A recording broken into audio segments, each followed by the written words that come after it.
जय श्री हरि। स्वागत है आपका पवित्र प्रथा चैनल पर। आज हम आपको सुनाएंगे माघ मास की शक्तिला एकादशी व्रत की पावन कथा।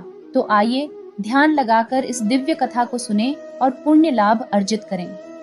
एक बार पुलस्त्य ऋषि से दालभ्य ऋषि ने पूछा कि हे ब्राह्मण, मृत्युलोक में मनुष्य दूसरों का धन चोरी करता है, दूसरे लोगों से ईर्ष्या करता है तथा ब्रह्म हत्या आदि महान पाप करने पर भी नरक को प्राप्त नहीं होता है। इसका क्या कारण है? सो आप कृपा कर सुनाइए, आपकी बड़ी कृपा होगी। पुलस्त्य ऋषि ने कहा, हे महाभाग, आपने यह बड़ा ही गंभीर प्रश्न पूछा है, जिस गूढ़ तत्व को ब्रह्मा विष्णु और इंद्रादिक भी नहीं जानते हैं। सुनो, माघ माह के प्रारंभ से ही मनुष्य को स्नान आदि से सर्वथा शुद्ध रहना चाहिए। काम, क्रोध, मोह, लोभ, ईर्ष्या आदि को त्याग कर इंद्रियों को वश में करके अभिमान छोड़कर भगवान का स्मरण करते रहना चाहिए और मूल नक्षत्र में स्नान आदि से शुद्ध होकर ऐसा गोबर ले जो जमीन पर न गिरे, उसमें तिल और कपास मिलाकर कंडे उपले बनाना चाहिए। तब उन कंडों से 108 बार हवन करें। यदि उस दिन द्वादशी और मूल नक्षत्र हो तो संयम के साथ रहना चाहिए। फिर एकादशी जो कृष्ण पक्ष की हो उस दिन व्रत करे और रात्रि को जागरण करे व उन कंडों पर हवन करे। इस एकादशी को शक्तिला एकादशी कहते हैं। दूसरे दिन धूप, दीप, नैवेद्य से भगवान का पूजन करना चाहिए और खिचड़ी का भोग लगाकर उसी दिन भगवान कृष्ण का पूजन विधि विधान से करना चाहिए तथा पेठा, नारियल या सुपारी सहित अर्घ्य देकर स्तुति करनी चाहिए। उपरोक्त चीजों का अभाव होने पर केवल सुपारी से भी अर्घ्य दे दे। हे भगवान, आप अशरण शरण हो, संसार में डूबते का उद्धार कीजिए। हे कमल नेत्रधारी, हे विश्वंभर भगवान, हे पुंडरीकाक्ष, हे जगत गुरु, मेरे इस तुच्छ अर्घ्य को आप लक्ष्मी जी सहित स्वीकार कीजिए। तत्पश्चात विप्र को जल भरा कुंभ प्रदान करना चाहिए तथा श्यामा गाय और तिलपात्र दान करना चाहिए। तिल दान और भोजन दोनों ही श्रेष्ठ कहे जाते हैं।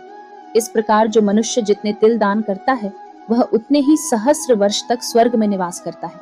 1. तिल स्नान। 2. तिल का हवन। 3. तिल का भोजन। 4. तिलोदक। 5. तिल का उबटन। 6. तिल का दान। यह शक्तिला कहाती है।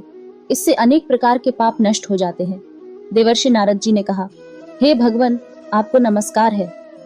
हे देव, इस शक्तिला एकादशी के व्रत करने से क्या पुण्य होता है सो कहिए।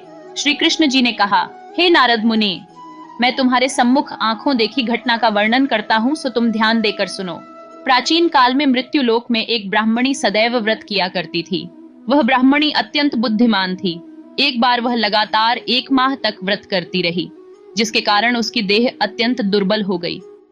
इतना करने पर भी उस ब्राह्मणी ने कभी किसी देवता तथा ब्राह्मण को अन्न दान अथवा धन दान नहीं किया था। तब मैंने विचार किया कि इस ब्राह्मणी को शरीर आदि शुद्धि कर लेने के कारण विष्णु लोक तो प्राप्त हो जाएगा, किंतु इसने कभी अन्न दान नहीं किया है, जिसके कारण इसकी तृप्ति न हो सकेगी। यह विचार करके उस ब्राह्मणी के यहाँ अन्न दान लेने के लिए मैं स्वयं गया। तब उस ब्राह्मणी ने मेरे आने का कारण मुझसे पूछा। मैंने निसंकोच उत्तर देते हुए कहा, मुझे अन्न की भिक्षा चाहिए। मेरे इस प्रकार कहने पर उस ब्राह्मणी ने क्रोधित हो माटी का डेला उठाकर मुझे दे दिया। तब मैं उस माटी के डेले को लेकर स्वर्ग वापस चला आया। कुछ काल के उपरांत वह ब्राह्मणी भी अपने शरीर को त्याग कर स्वर्गलोक में निवास करने को आई। हे नारद, तब उस ब्राह्मणी को माटी का डेला देने के कारण एक सुंदर गृह मिला।